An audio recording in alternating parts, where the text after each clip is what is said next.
To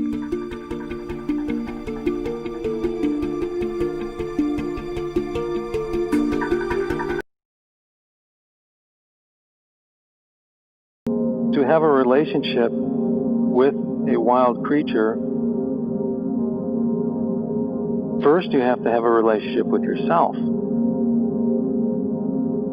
You have to know who you are. Because these animals are not automatically going to trust anything. These animals have to worry about survival. They have to worry about eating. And they have to worry about being eaten. And accomplish the task of raising new babies to perpetuate the species. I was up in Yosemite National Park, and I just walked off the trail by about 20 foot, sat on this log, and went into a meditative zero space. And all of a sudden, what I thought was just a little landscape started to become full of all these critters. The insects started coming out, and the birds started coming down to eat the insects, and there was this incredible activity going on around me that was not happening until I settled myself into that zero state. And I was just sitting there for 15, 20 minutes watching all this go on when I heard what sounded like a father and son walking down the trail talking. Good Dad! And as soon as the voice was heard, all these little things skittered away and underneath everything and just camouflaged with the environment as if they didn't exist. When we go out into nature, a lot of people will want the animals to come to them. And in their mind, they're going, come here, come here, come here, come here, come here, come here, come here. If you saw somebody who was attractive and you wanted to start a conversation with them, would you walk over to them and go, come here, come here, come here, come here, come here, I love you, I love you, I love you. You're the biggest creep in the world, and you'd probably call the police on you. If we're always pushing and always doing our human ways of domineering a landscape with our presence, these other living beings are just going to move away from us. They're not going to want to deal with our arrogance and the energy that we're putting out there. What we need to do is go to that zero point, go to that place of quietness inside, where we can start to have relationships and start to understand what's going on around us. To have a relationship with a wild creature has a lot to do with respect. But understanding the living being that's in front of you, and that it is alive, so it has all the rights that it needs to exist. It doesn't need a manifesto so humans can prove that it has some sort of benefit to humans, so we now can keep this animal alive. But these animals are extremely aware and conscious beings for what they have to do in this world. They're not aware like humans are, but we're not aware like they are.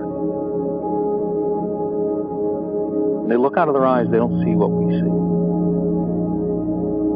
And some of them see ultraviolet light. Some of them can see very clearly at hundreds of yards, can read a newspaper.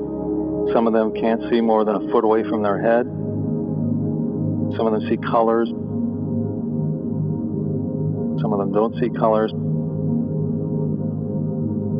When they listen with their ears, what they hear is not the same as we hear. When they taste, the taste buds are different.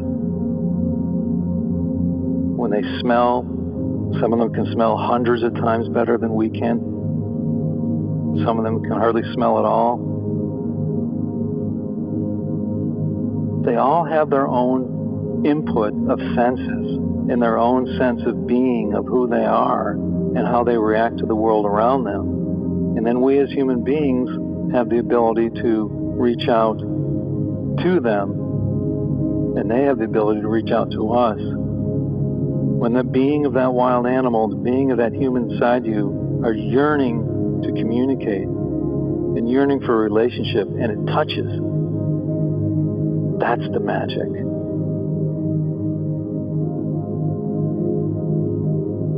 With my wolf, she really helped me with the meditative mindfulness practice, because if I was in this wolf's enclosure and I started to think about something else, immediately, within seconds, that wolf knew I was not 100% with her. And she would lift up her lip and start growling at me, telling me, you are here with me now, you be here. Don't think about other things, don't be outside this thing. Be with the magic that's taking place with me and you at this moment. She was physically telling me, meditate, be still. Meditation is not always with your eyes closed, being remote from humans and remote from everything. But a lot of it has to do with what happens when your eyes are open and you're walking around in this world. Who are you? Are you out for yourself? Are you becoming a martyr? Are you judging everything by standards that you're not even sure of? Maybe you can just be who you are. Because we all have the self-narrative about who we are. But like any story, we can change it. We have the power of the pen, which is our consciousness.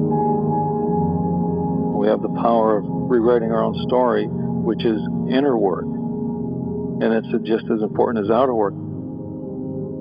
It really helps clear you up, because when you're cleared up inside, these animals tend to want to look at you, and they're attracted to you.